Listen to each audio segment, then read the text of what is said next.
Bonsoir à vous, ravi de vous retrouver dans Au Quotidien, la suite en ce vendredi soir avec Laure Girard pour nous accompagner. Rebonsoir Laure, notre rédactrice en chef de LMTV Star. Est-ce que vous êtes sérieux quand vous dites ça? Oui, je suis très sérieux et on est très sérieux car Serge Bertin est avec nous. Bonsoir Maître Bertin. Il déteste, j'adore. Il m'énerve. Historien amoureux de la Sarthe, auteur de nombreux ouvrages sur le département. Ce soir, nouveau rendez-vous histoire. Tu voulais nous parler ce soir de l'ancien couvent des Ursulines et de la légende autour de ce lieu. Voilà, comme c'est bien présenté. Oui, vous connaissez, je suppose, tous l'office de tourisme qui se trouve avenue Mendès-France. Et cet office de tourisme accueille la partie la plus ancienne des petites écoles de l'ancien couvent des Ursulines, qui fut détruit pendant la Révolution. Donc il y avait des sœurs avant la Révolution française dans cet endroit-là. Dans cette partie-là. Et l'enclos qui s'étendait jusqu'à la place de l'Étoile. Derrière. Bon. Et une légende affirme que pendant la Révolution française, une grande partie de ce que possédaient les religieuses a été préservée, a été mis en lieu sûr.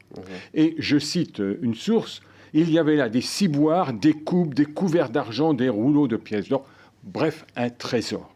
Et tout ce trésor aurait été entassé dans 5 gros coffres de bois et qui ont été mis dans un souterrain, dans l'enclos du couvent des Ursulines.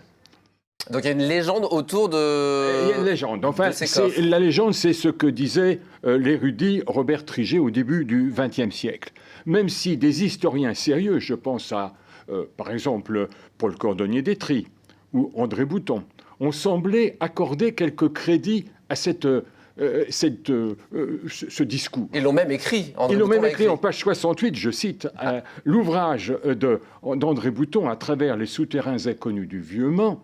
Et donc, en page 68, il écrit « Que conclure de ces recherches, sinon que le trésor des Ursulines est une histoire vraie, tout concourt à le présumer ». Alors, justement, il y a des recherches qui ont été effectuées en 1802. Ah oui, il y a des recherches par le comte Philibert Louis-Alexandre de Taché, un des parents de l'impératrice Joséphine, et le malheureux comte y a consacré toute sa fortune à faire creuser dans sa propriété. Il n'a jamais rien trouvé. Il a fait un énorme trou. Il y avait un grand trou, c'est tout. Il fallait creuser. Un chercheur d'or sartois. Oui. Et d'autres ont cherché aussi par la suite, dans tout le 19e siècle. Ils n'ont pas trouvé. Alors, il y avait des clandestins. Bref, c'était assez compliqué. Mais il est vrai qu'à cette époque, on ne possédait pas des instruments. On était obligé de creuser pour trouver. Maintenant, on peut, sans creuser, trouver. Et donc, il y a un gars qui a trouvé. Oui, je ne donnerai pas le nom, mais qui se trouve dans la rue de l'Étoile, qui habite une maison de la rue de l'Étoile, laquelle maison appartient d'ailleurs à la ville. Et il a voulu creuser, non pas creuser, mais chercher avec alors un détecteur de métaux précieux, un Garrett AS 400i. J'y connais rien du tout. Mais on l'a en image, je vais le chercher. Il a cherché, et finalement, dans la cave de la maison qu'il occupait, il a senti qu'il y avait quelque chose. À 2,30 m de profondeur, exactement. Et qu'est-ce qu'il a trouvé? Eh bien, il a trouvé un grand nombre de pièces d'or et d'objets précieux. Un coffre? Des coffres, alors? Dans un coffre, un seul coffre. D'accord. Dans ce seul coffre, il a trouvé une véritable fortune qui représente à peu près 10 millions d'euros. Et c'est à lui, du coup? Ben non, c'est pas à lui. Vous savez bien qu'il faut partager avec le propriétaire. Le propriétaire, c'est la ville, c'est ça? C'est la ville, ben oui. Et la ville du Mans, ma foi... Donc 10 millions d'euros pour la ville. Vous êtes en train de nous dire qu'il y a un trésor qui a été trouvé. Et quand ça? Ça fait à peu près... je l'ai appris, moi, par une société savante, je ne donnerai pas son nom non plus. Et c'est une communication qui doit paraître samedi prochain dans la société savante. Allez, Société Agriculture Sciences et Donc c'est une exclusivité à LMTV, là. Et alors, donc, cet argent qui risque d'arriver... prochainement dans les caisses de la ville, il faut l'utiliser. Et je puis vous dire que la ville a trouvé déjà quelque chose. Il y a un projet pour ces 10 millions d'euros. Un projet. Un super tramway, en quelque sorte. Aérien. Des études ont été menées pour mettre en place un téléphérique tentaculaire qui, joignant les principaux points hauts de la ville, une sorte de pieuvre aérienne, en quelque sorte. Ah, mais il y a aussi ce fameux projet de Coulennes. Ça peut peut-être prolonger et qui partirait du cœur de la ville, c'est-à-dire la tour Émeraude. Il y aurait un accès à la tour Émeraude, qui permettrait d'accéder vers le nord à Bellevue-Coulennes, vers l'ouest. Un point haut, c'est le château d'eau de la Forêterie qui permettrait d'accéder cette fois-ci au secteur de l'université. À l'est, vous avez le château d'eau château d'eau de la forêt, de Gazonfier. Oui. Et puis au sud, ma foi, ça pourrait aller jusqu'à Allonne d'une part et jusqu'au stade MM Arena d'autre part.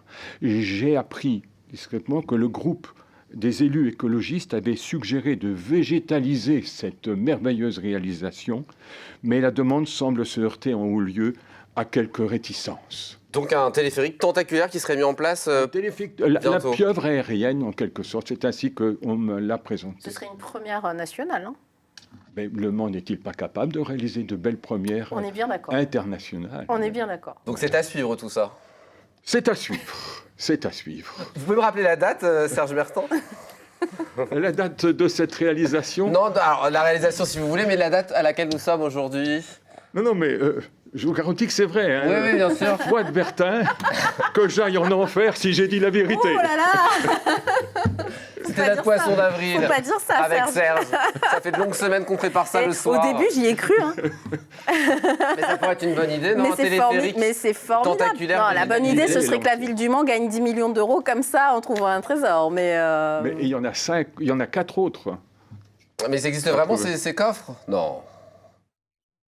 On va chercher. Lancer l'idée. Non, mais le couvent existe évidemment. Et les personnages dont tu m'as cité. Ce que je puis dire simplement, c'est que dans l'espace de l'enclos des Ursulines se trouvent des caves dans lesquelles il pourrait y avoir beaucoup d'argent. Ce sont les caves de la Banque de France qui sont situées place de l'Étoile. Il n'arrête jamais. Oui, c'est vrai. Il n'arrête jamais. Donc, c'est un vrai poisson d'avril jusqu'au bout. Merci beaucoup, Serge, d'avoir joué le jeu.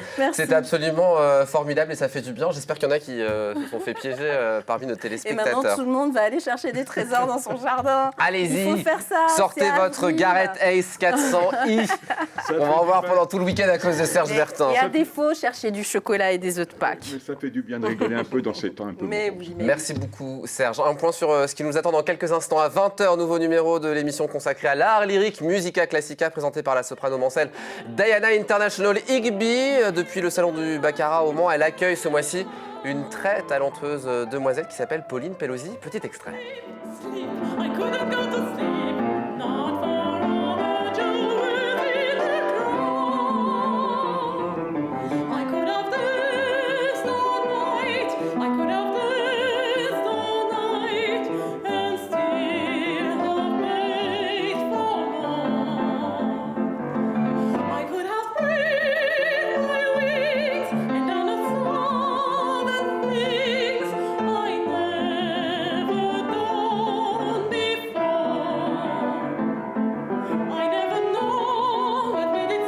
La soprano mancelle Pauline Pelosi à découvrir à 20h ce soir dans Musica Classica. Je voulais aussi remercier, je ne l'ai pas fait, Gaëtan Wojcicki, qui a préparé les visuels avec le téléphérique qui passait du côté de la Tour Émeraude. On peut le revoir, Gaëtan, quelques secondes. Voilà, je sais que c'est formidable ce qu'il a préparé. Il a mis du temps à le faire et c'est plutôt très drôle. On va soumettre l'idée à Monsieur le maire qui a participé au Poisson d'avril. Monsieur le maire et le conseil municipal, si vous nous regardez, on veut un téléphérique tentaculaire. Végétalisé. N'est-ce pas, Isabelle Sévère? Merci beaucoup d'avoir été sur le plateau. Dans un instant, Aurélien Caillos, Sartois du Web. Moi, je vous donne rendez-vous lundi, 18h30, avec le sourire, la bonne humeur et l'amour, comme ce soir, pour une nouvelle série de Quotidien. À lundi.